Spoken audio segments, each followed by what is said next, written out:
Money and laundering corruption trial of former President Jacob Zuma getting underway today at the High Court in Pietermaritzburg. Now, to remind you where we are in this, Zuma's latest bid to have lead prosecutor Billy Downer removed from his trial did fail after the Supreme Court of Appeal had dismissed it. That was late last month. And now the former president is planning to pursue a private prosecution. eNCA's Tula Sizwe Simelane and Siphamandla Goge covering the story for us. Still inside the courtroom as well. Very quiet for the moment, but security going to be humming around there shortly as we expect the president to make, the former president, to make his way to exactly where you are now, Tulas. Yeah, absolutely, Gareth. So it's the build-up. The court is expected to start just before 10 a.m., in terms of the proceedings themselves. Let's use a sport analogy, shall we, Gareth?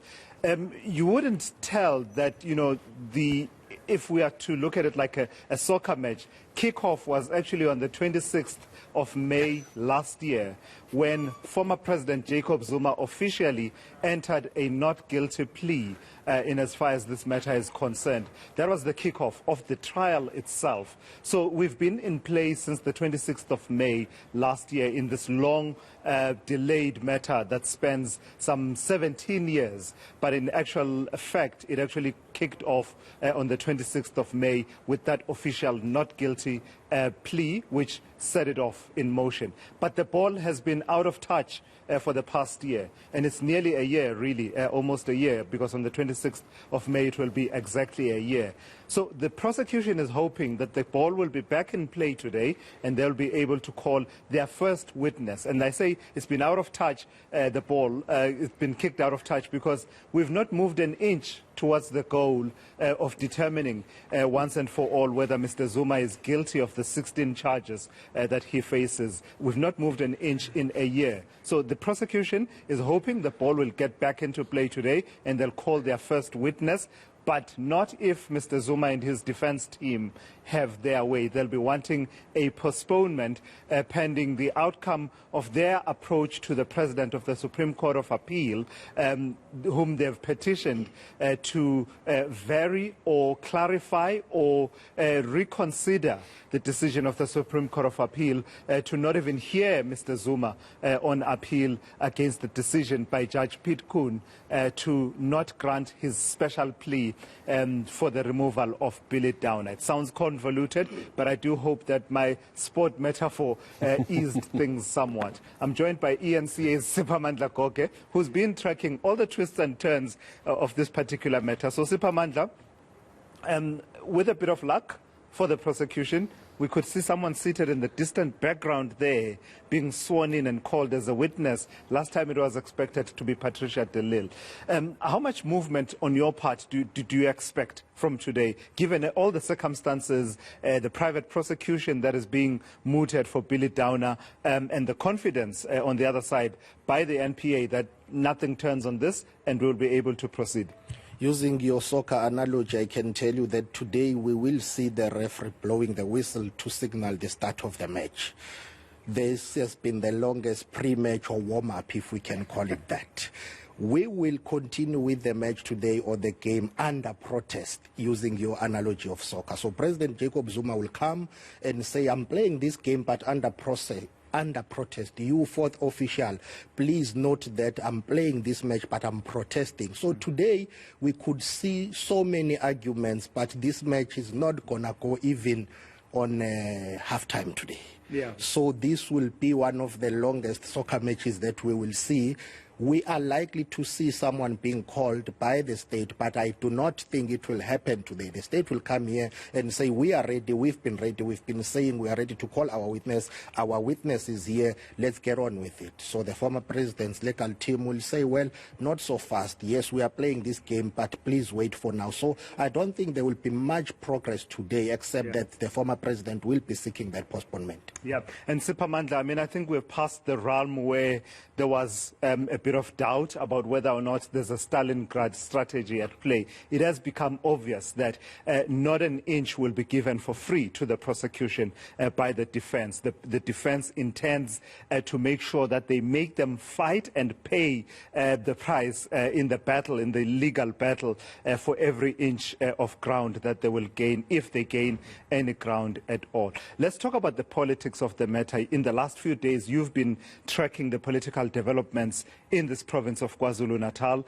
the outcome of eThekwini yesterday, but also the Musadladla region going to visit former President Jacob Zuma at his home in Nkandla. How bolstered will he be feeling and buoyed will he be feeling coming in and taking his seat in the dock this morning?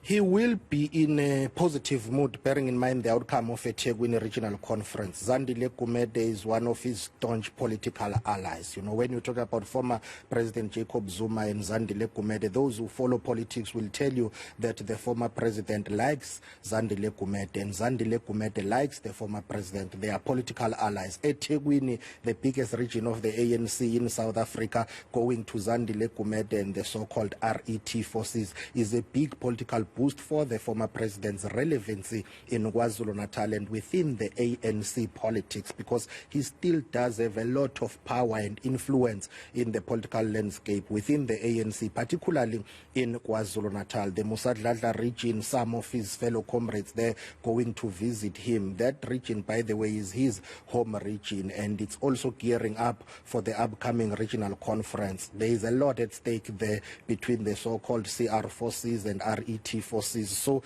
he still has that political support. His comrades, you know, they will now and again go to him, take a political pilgrimage to go and visit him, to assure him that we still support you. Whether today we'll see so many supporters, I doubt, but we expect the likes of Ace Magashule to be here, Carl Niehaus to be here, the familiar faces, and also possibly those who have emerged from that eThekwini Regional Conference may come here to show their support to the former president. So politically, he is a man who still has a support, and he's going to use that to warn the court to say, remember, I'm still powerful and influential. Whatever decision you take, think about that. And lastly, Sipamandla, while we, you know, sort of divert into the realm of politics, if the outcome of the ANC Mpumalanga provincial conference was seen as a goal and a victory for what you are calling the CR forces aligned to the ANC president Cyril Ramaphosa, is it fair to say that the outcome of eThekwini is a goal and a win for the RET forces, but also within that, locate for me the intriguing presence and role of the former health minister, Zweli Mkhize. I did see him in one of the videos featured there, and we've been seeing some of the people that you just mentioned also pictured in some of those videos in the build-up to Zandile Gumede's victory in eThekwini. You see, eThekwini conference, I would say it was more than just a regional conference. Some people are saying stakes were so high to such an extent that you could describe it as the provincial conference of the ANC in KwaZulu-Natal. That one is still coming around June, July.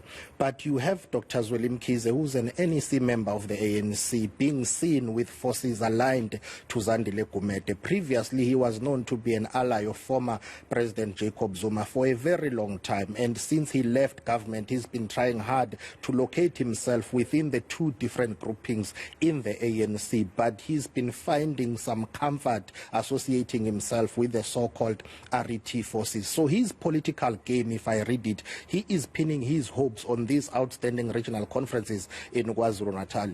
He was hoping that in the Herikwala region, Zamo Nxumalo was going to emerge. He has emerged. Zamo Nxumalo is known to be an ally of Dr. Zweli Mkhize. In eThekwini, he was hoping Zandile Gumede's forces will emerge. They have emerged. So he has been seen with them in one of the caucuses, and that video, I can tell you, that has caused some trouble for him, because provincial leaders are contemplating reporting him to the national officials. They are saying he attended a gathering of affection. Yep. So him being seen with forces of Zandile Gumede and RET forces. Some are saying he's been looking for a political home to belong to, because it appears that he is no longer in favor of President Cyril Ramaphosa. There are even talks that he's contemplating contesting for the presidency or deputy presidency during the upcoming December elective conference of the ANC. So that outcome of eThekwini, many NEC members of the ANC, even leaders in the top 5 of the ANC, were paying some attention because they've got an interest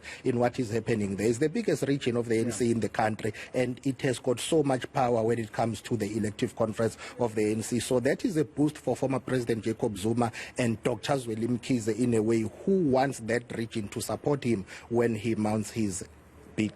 Yeah, all right, Sipamandla, let's leave it there. So, Gareth and Tumelo, that's really the political backdrop, the setting for this court sitting here, and that has to do with allegiances that, if you trace them, some of them link back to the former president who will be inside court. As we show you what it's looking like in Pietermaritzburg, it's raining, as it has been raining in the last few days.